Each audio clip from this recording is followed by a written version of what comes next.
Thanks for being here. Subscribe to Cheating Stories Best, so you don't miss new stories. A tyro's wife or a husband who only seeks adventure. Today's story with a similar plot. Enjoy it! She said I was bored. I sobbed over my beer. I know there was an expression to drown your sorrows in wine, but I didn't cry. I saw no reason to cry. I, of course, felt bad, but not in a way that I should be grieving about anything. A guy doesn't need to mourn a woman leaving him. Why cry when you can just replace her? Every day I hear women complain about the lack of good men. It's funny how often I've heard, all good men are either busy or gay. Meanwhile, my guy friends complain about the lack of women who can keep their promises. Many of the guys around me were badly burned by divorces. Something's wrong here. I think people just don't see how good they really are in life. It's wonderful to spend years with your partner and learn every little detail, like every little quirk about your lover. No, I wasn't complaining that she wanted something else or even someone else. I was sad that she called me boring. I think she made me bored only to dump me for it. I don't want to mislead, she hasn't completely abandoned me yet. She just told me she was going to date someone else because I was bored.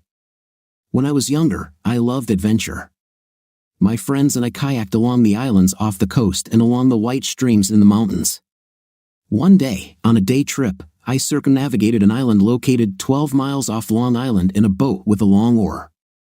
Before this, all I had heard was that it was too far to be safe. Funny, I did this several times afterward without any problems. I loved driving there, camping on the state park beach, and paddling back the next day.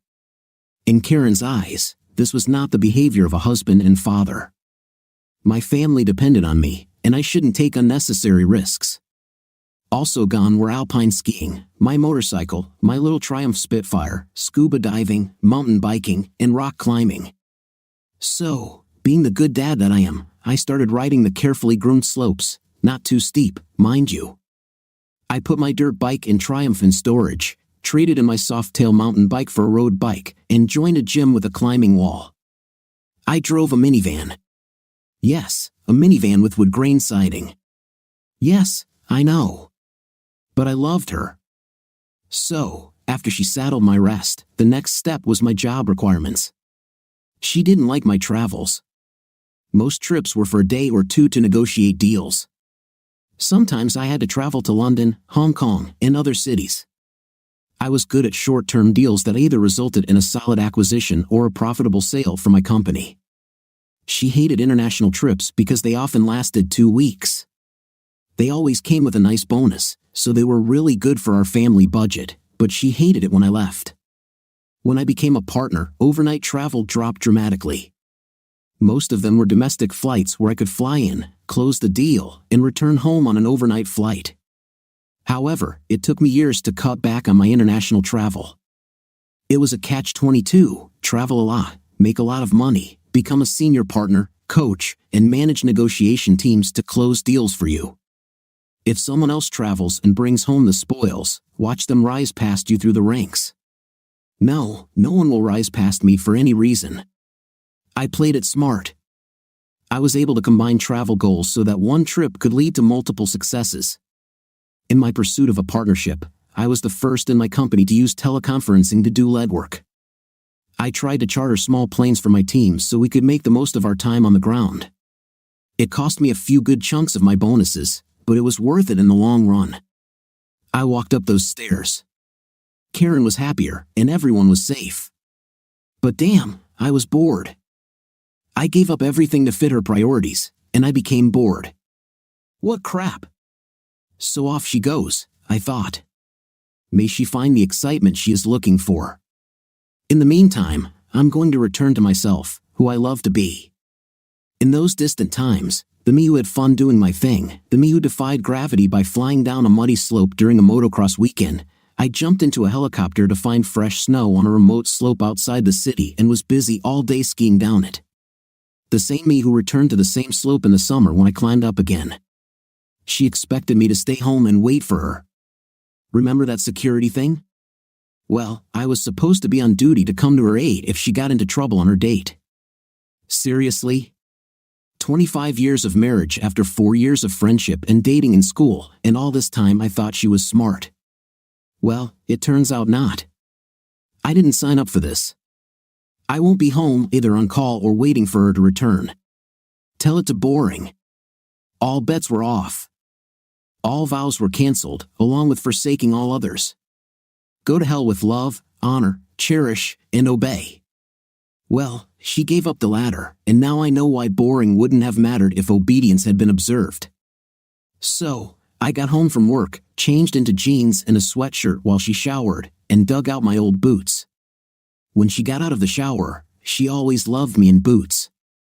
Riding boots, hiking boots, western boots, dress boots, it all made no difference, but they all went out the window when I transformed into the safe me.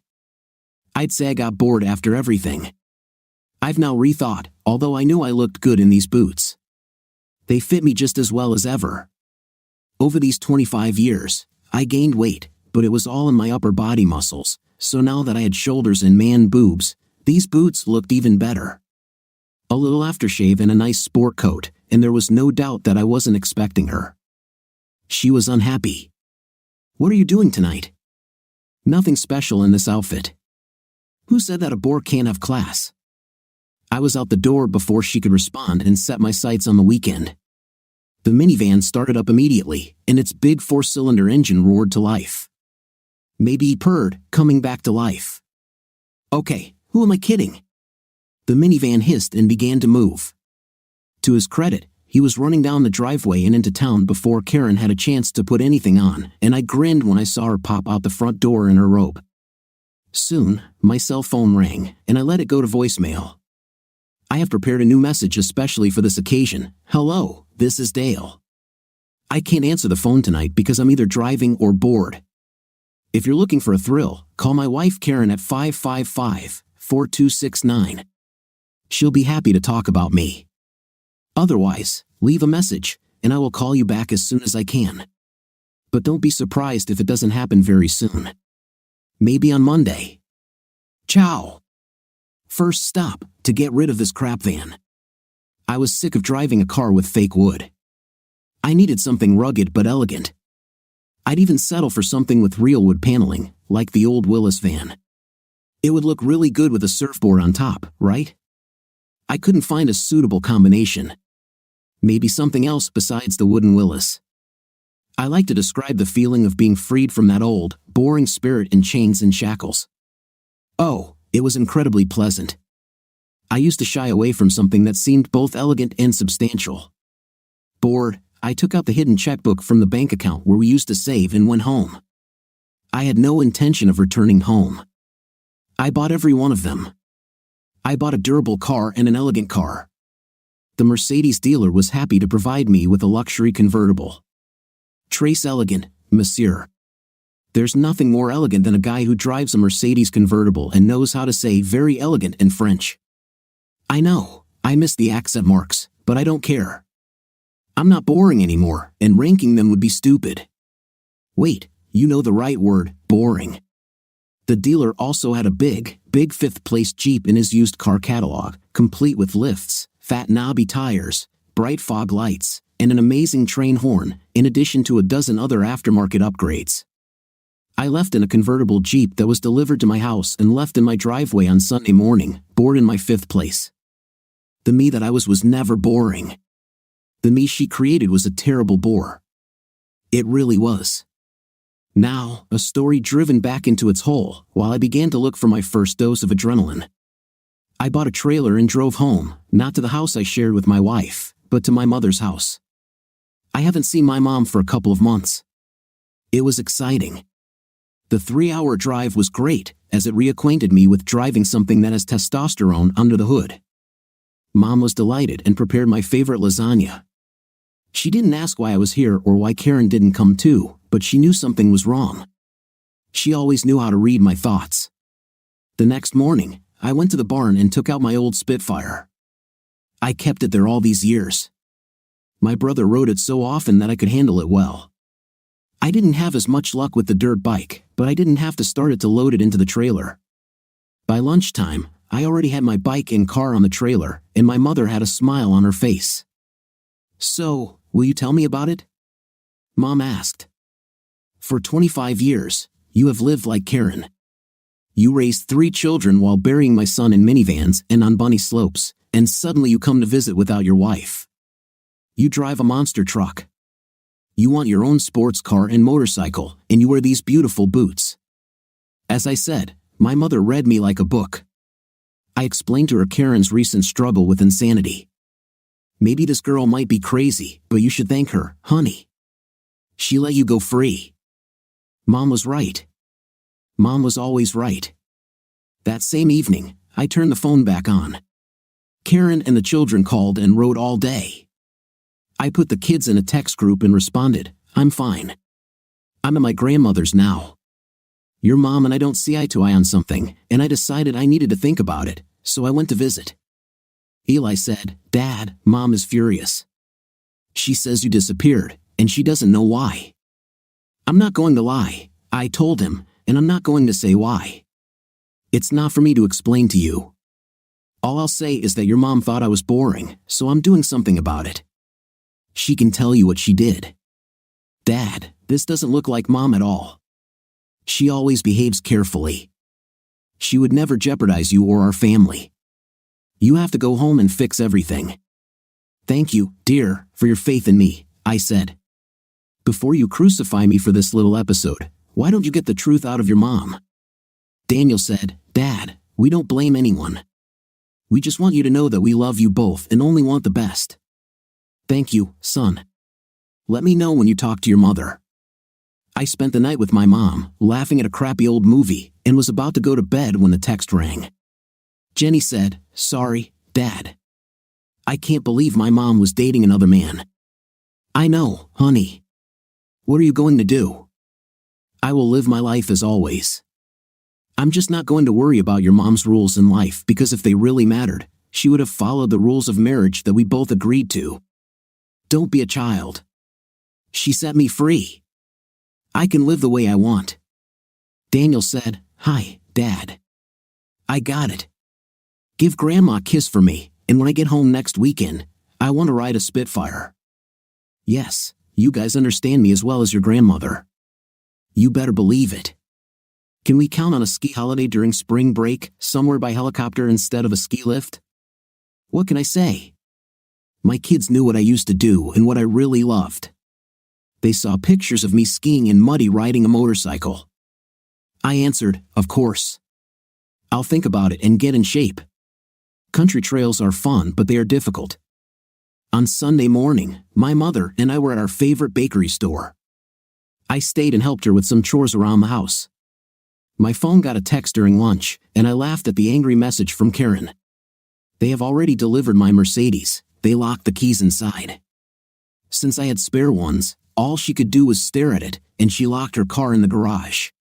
I'll have to send the delivery team an extra tip for this. I came home, Karen's car was parked there. I backed the Jeep down the driveway and parked it.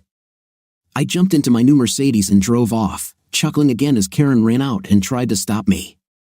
Now she could see my new Jeep with a trailer filled with a couple of her enemies, my Spitfire and my Kawasaki. Food for thought.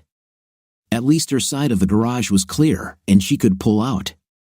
Maybe she'll leave then, too. Easy, my 5th place is bored. I did return home. I stopped at the mall to buy enough clothes to last me a couple of days and then checked into the Hyatt Hotel next to my office. I rented a penthouse room.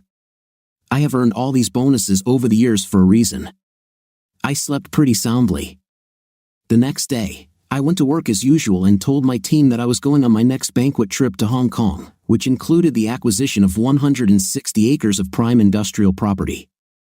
Negotiations had reached a dead end, and it seemed to me that now was the right time to go flex my boss's muscles. My team was delighted. They've shortlisted 3 more possible acquisitions to look at while we're there. What are we waiting for? I asked them when they showed me their preliminary research on these objects. We're going to look, but be prepared to buy. Warn our lawyers that we are going in there with guns in our hands, and they should be prepared to work through some serious paperwork. Gather people together for at least a month if you can't do this. Then make plans to make notes for Ian's group. Team, feel free to fly with your family so they can see you at least once while you're away. I don't want any divorces because of this jerk. In fact, I will pay for the hotel, airfare, and expenses for them at the time you choose. I'll even go sightseeing. I want you to be happy, greedy, and effective. A month, boss? Maybe more. I'm planning to visit Sydney and Buenos Aires for a group of hotels before we return. I'll send Ian to Seoul and Mumbai. While we're in Hong Kong, we now have a unique opportunity to earn serious money. Nice to see you again, boss. Carter Douglas, my heir apparent, grinned at me. As a hot negotiator. I grinned back and grabbed my favorite numbers geek by the elbow. Kim, a few words, please.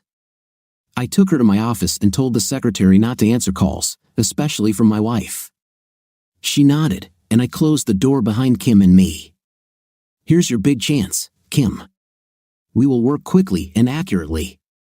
Most of what we buy, we will resell as soon as we get home, and every purchase or sale must happen without a hitch and on time. Some of our acquisitions are junk but will be attractive to sellers who have something we want, so we'll be selling some acquisitions to get something else in. We'll also make a few stops to open up new markets for some of our product lines. There won't be deals that bring us short-term benefits but will bring long-term profits that will open the eyes of other partners, people who will move you from being a junior lawyer to something much more profitable. This is an important point for you, so I want you to be there 24/7 and ready to support any argument or claim that I make before I do it. 24/7? Does that mean? I smiled. Karen dating other guys, does this mean I don't have to worry about the partnership? No, one woman betraying me is one too many. You'll have to fight your way to the top just like everyone else. You know you want to, I teased. To me, it was true. She was a walking wet dream, slim and flexible, with legs that curved just where they were supposed to under that juicy fifth place. And those plunging necklines were a constant reminder of how creamy and soft her delicious breasts looked. Really, but you work for me, so no, this won't happen. But you'll be right at hand on my business run associated with this trip. You'll pick me up in a limousine on Friday morning. Dress as hot as possible, even if that's not the case. I want my wife to be worried about me sleeping with you. When you arrive, come and pick me up. When you order the limo, ask Jen to drive and tell her I need her to wear a uniform with short shorts. I want my wife to be damn jealous. When I left, my team was motivated, my wife really wanted to see me, my kids were furious with my wife, and Kim was excited, not by me, but to get a promotion.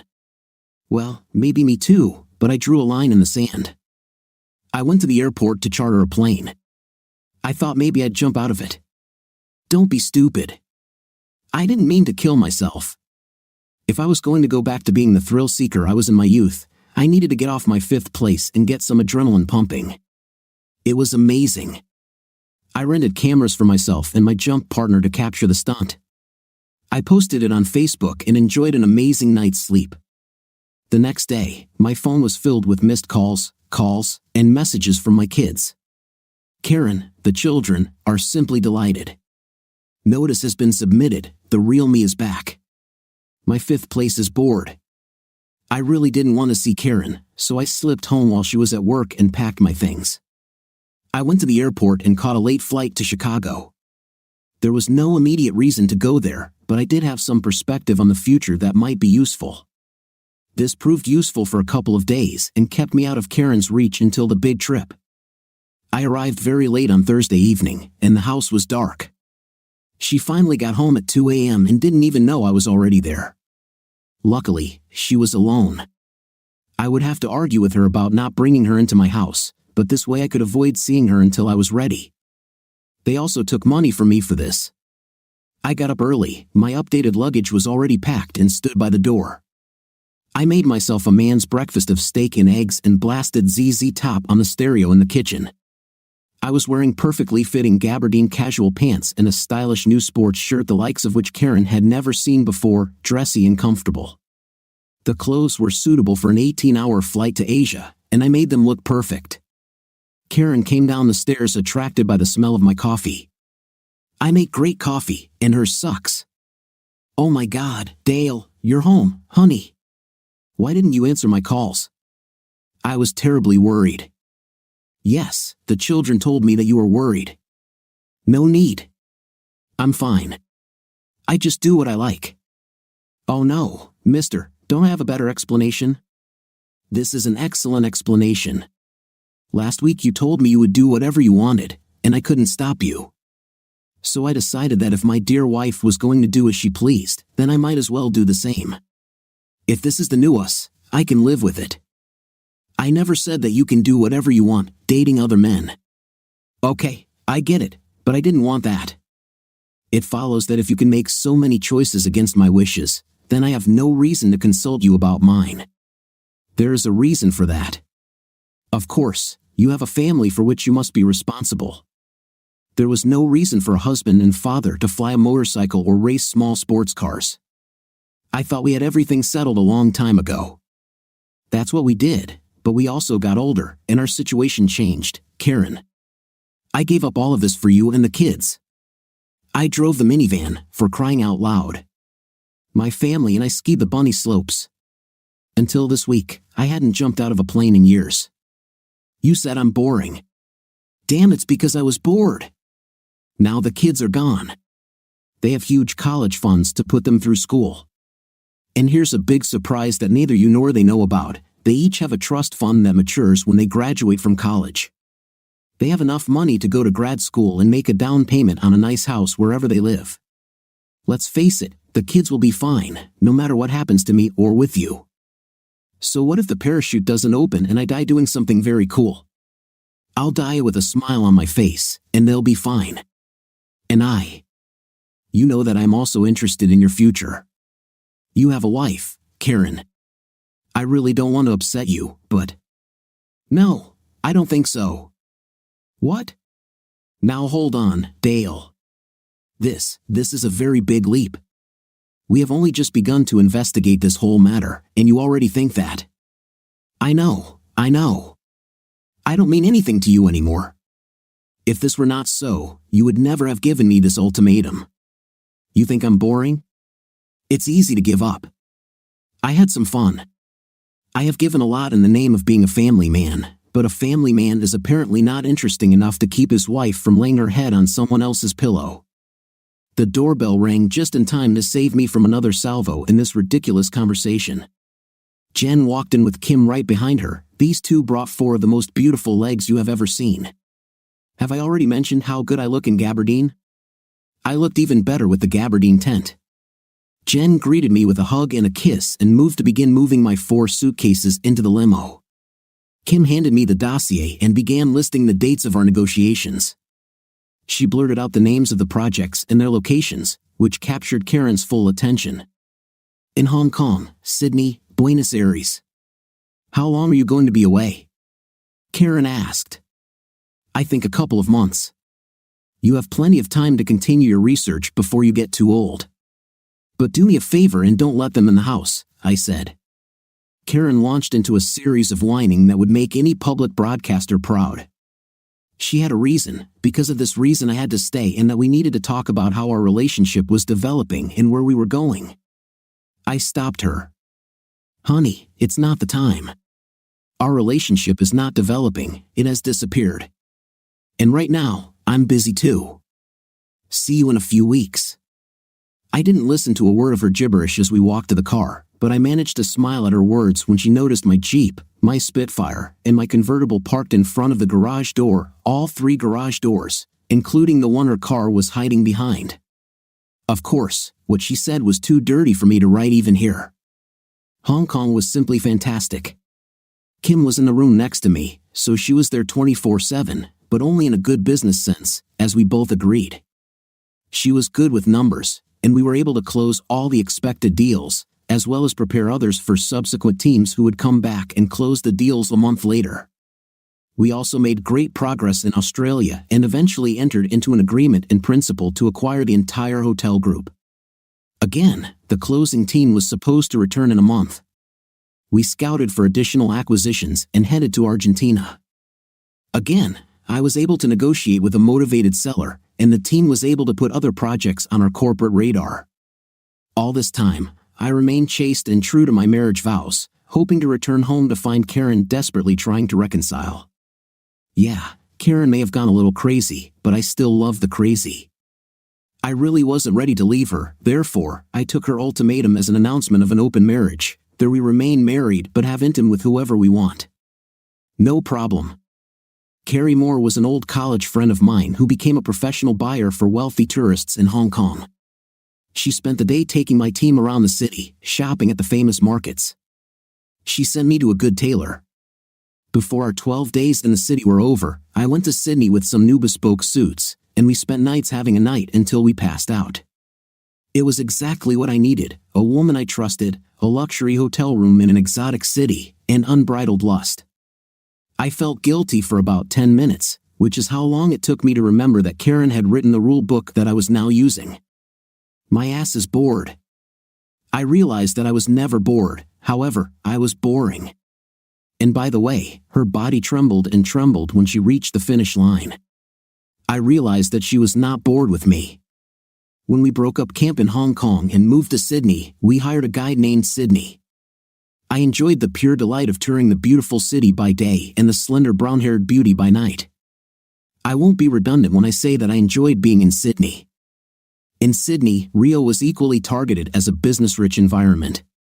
Our forays into Asia or Australia weren't as great, but we managed to justify another month abroad.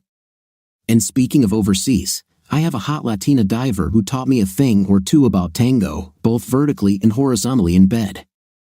When we completed our trades, I sent my team back one by one on commercial flights, first class. A couple of days later, I rented a plane where the flight attendants introduced me to the Mile High Club and, at the same time, introduced me to threesome etiquette. I had a great trip, but I'm not done yet. Boring? Yes, well, you get the picture. Before heading home, I took my Rotan body skiing to Canada. I met my kids in Banff before Christmas. Why not? They had finished their final exams a week before their mother expected them home for the holidays, so the skiing there was amazing, including steep descents on snow slopes accessible only by helicopters. I spent my nights having fun with the kids during the day and having intimate until I dropped in with a voluptuous blonde housewife I met on my first night at a bar when she told me her sad story about how her husband traded her for a young model and she didn't know where to go. I hired her, gave her a generous housing allowance, and offered to pay for her move to become my new personal assistant. Of course, it wasn't until our third night sleeping together, every night she screamed her climactic bliss in a different language, and when she switched to Russian from her sixth language in 3 nights, I decided that her translation skills would be a valuable asset to our growing international interests. Of course, hiring her meant no longer sleeping together. My business ethic was not thrown out when my wife destroyed our marriage ethic. Besides, the week in Banff is almost over. We flew home a couple of days before Christmas. The children went home to see their mother. I stayed in a hotel near work. I didn't plan on dealing with Karen and jet lag at the same time. I was able to buy a condominium as a Christmas gift to myself and went to spend Christmas with my wife and kids. My cars were still parked there in front of the garage. There was a little Cooper convertible parked in front of my Spitfire. I was sure Karen was going to get angry, but that was not the case. She greeted me as if nothing had happened. Maybe I wasn't boring to her anymore. I celebrated Christmas, enjoyed her cooking, helped wash the dishes, and took the obligatory trash to the garage. I drove the Mercedes and Spitfire into their compartments, then I left in my Jeep. The phone rang. I was hoping we would both enjoy the Christmas truce. The way it is, you could stay a couple of days for the sake of the children, I said. I did it. I slept in the guest room. The day after Christmas, I took the cars one by one to wash them. Leaving them out in the elements for 4 months may not have been the best thing for the cars, even if it was a daily reminder to Karen that things had changed. I parked the Spitfire in the garage, intending to park both the Jeep and the Mercedes in the garage. On the second day after Christmas, Karen resumed hostilities. Her boyfriend came over for lunch. She smiled smugly. I went upstairs, grabbed my bag, and went back to full-scale war. The children were furious with Karen, and she was not prepared for their fury. I think she saw that things were going wrong, maybe so. If it weren't for Christmas, I stopped the kids to say goodbye, and they did. Instead, they said goodbye to Karen. We threw their bags into the Jeep and drove to the center. There was a lot going on in the city for New Year's, and we were going to have some fun. We visited museums during the day and clubs at night. Both kids had friends nearby, so all three had the option of sticking together or running away. I also got to spend some time alone that I didn't spend alone. By the time I returned to work, I had heard enough music, visited enough museums, eaten enough good food, and drunk enough good wine and whiskey to last me a lifetime. I fell into a routine that was not a routine. My attack on the Southern Hemisphere that fall gave me new status in the company but also attracted the attention of our competitors. I was actively hunted by other companies who were impressed by our sudden muscle warming. I did not hide this from my team. Moreover, I told them that if I left, I would take them with me. Of course, word that something was brewing reached the senior partners as well. I was called into the boss's office. Karen's grandfather founded the company, and her father expanded the business into a diversified giant that included various manufacturing concerns. I was hired when I married Karen and started working as a low-level analyst, which was a perfect fit for my background. They didn't give me anything special and even signed a prenuptial agreement to prevent me from ever laying claim to Karen's possible inheritance from the company that was still almost entirely owned by her father. I got along very well with Mr. Adams, but we were not particularly friendly. He chose to remain personally distant from his employees, even his brother-in-law. I found this strange at first, but as I rose through the ranks, I realized how this allowed him to avoid favoritism, and I took the same stance. So I refused to sleep with Kim or even play golf with my colleagues. Business is business, so I wasn't surprised when Adams got straight to the point. Business is business. It seems like a lot has changed for you in the last few months. You did a good job, but you seem to have lost a couple of battles with my daughter. Should I worry about you? He asked. I leaned back on the padded back of the small chair in front of his desk. I knew the psychology of a short chair in front of a table and a tall chair behind it. Elevate yourself above your opponent is a dominant position.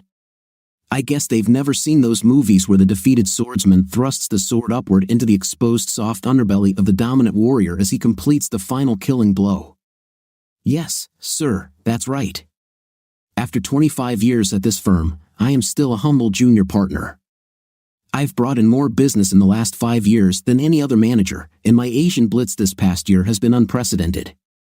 My earned bonus was correspondingly higher than that of any other employee, including your division presidents, and yet here I am, a junior partner. So, I'm thinking of taking the standard severance package and moving on, Dale.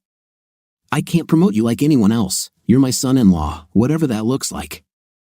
I understand business is business, but this cuts both ways. Business is business for me means accepting an offer that reflects my abilities. Tomorrow, I can become a full partner of Woodford Unlimited or Mark Manufacturing. I would expect some loyalty from my son-in-law.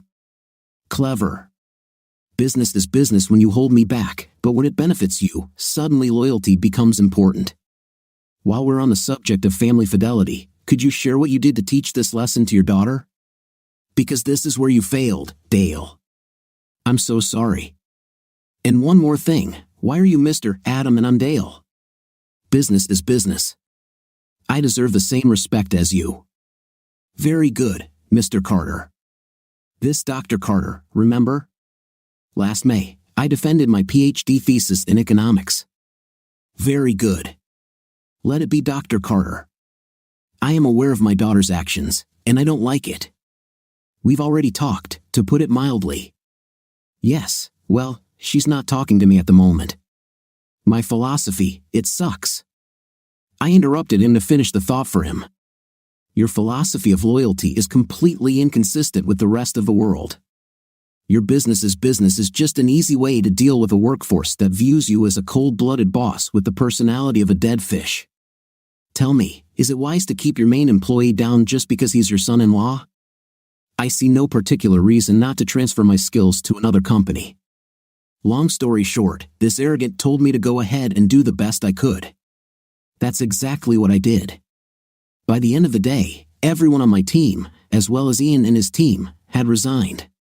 You've never seen anyone pedal backwards so fast in your life. Senior partnership for me with a significant raise, promotion for both of our teams, and creation of an M&A division just for us.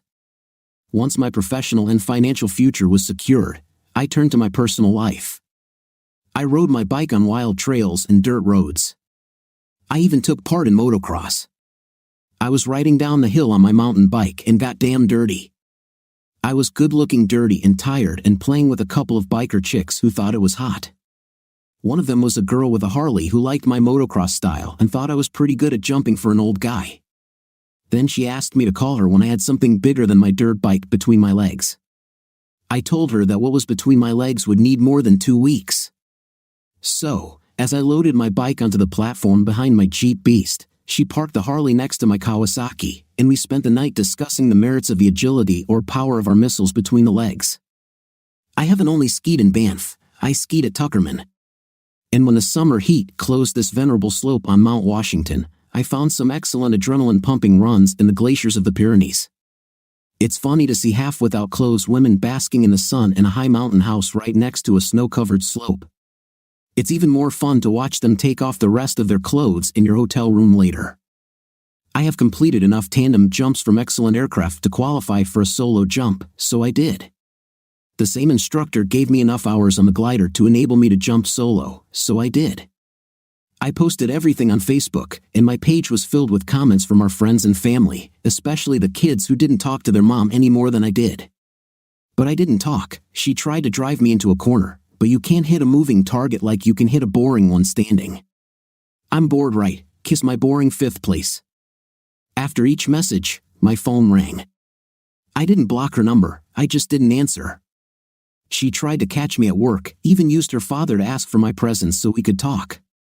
He didn't try it again after I threatened to move in with Wood if he tried it again. He had to hold her back to give me the opportunity to leave without her pestering me, just like children. Then the real yard pressure began. Aunts, uncles, cousins, brothers, sisters, pets, and grocers all seemed to be in favor of giving her another chance. You see, everyone makes mistakes, I said. So, I offered them my version. I told the women to take off their clothes and lie down right where they were and get ready for me to rock their world. After all, if mistakes like these are so easy to make, so easy to think through, and so easy to forgive, I might as well make a few of my own. And I might as well start with someone who understands the process so well. I told men to bring their wives, girlfriends, mothers, or adult daughters to me for the same reason. They were a little shocked, but they understood my point. I'm sure some will never speak to me again. It's not so bad, however. I was getting sick of the store for 10 advice, and it was throwing me off. And I left. I led my team back on the road. They were delighted as they had felt the blood in our first wave of purchases in Asia and Argentina. This time we went to Brazil and Argentina, then we returned to Hong Kong. We did it so successfully that we rented premises and opened the company's first international office in Asia. Dear Dad, Karen didn't mind, since we made enough money there to need a full-time presence. So guess who was named VP of Southern Hemisphere Operations? Yours sincerely. I sent Ian to Argentina and Kim to Australia, and our branch business took off. I never returned home. Karen wanted to follow me, but the children brought her to her senses. I didn't want her, and somehow she accepted it. I sent the Spitfire back to my mother, along with the bike. I gave my son a Jeep and my daughter a Mercedes. I gave Karen a divorce and Carrie an engagement ring. Yes, I wasn't going to spend the best times of my life alone. I wanted a good woman next to me. In addition, she loves to skydive, so I got everything: adrenaline, a happy home, a new start, my integrity, and a ton of money, because damn, it's going to have to be made in my new part of the world. If Karen had just come up to me and said, "I'm bored, let's find something new and exciting in our lives," I'd be delighted. I was bored too. We could ski together, I would rush to teach her and take her with me. We could travel, we could safely raft rivers or race through Cambodia with little risk and great speed. I would do anything for her, until she left me for someone else. I couldn't stomach it. I heard that she is very unhappy with her dates. She finds that she doesn't have enough available guys. She's jealous of the fact that her dad adores the hell out of me for moving away from her because we make his company obscene amounts of money. She regrets what she did but knows she can't go back. Carrie finds this to be true every time she boards a helicopter wearing ski boots or straps on her parachute. but my last adrenaline rush is getting into bed with her every night. There's nothing that Carrie won't do in bed, and there's nothing that she doesn't like that I do to her. I know because once we do it, she'll want it again.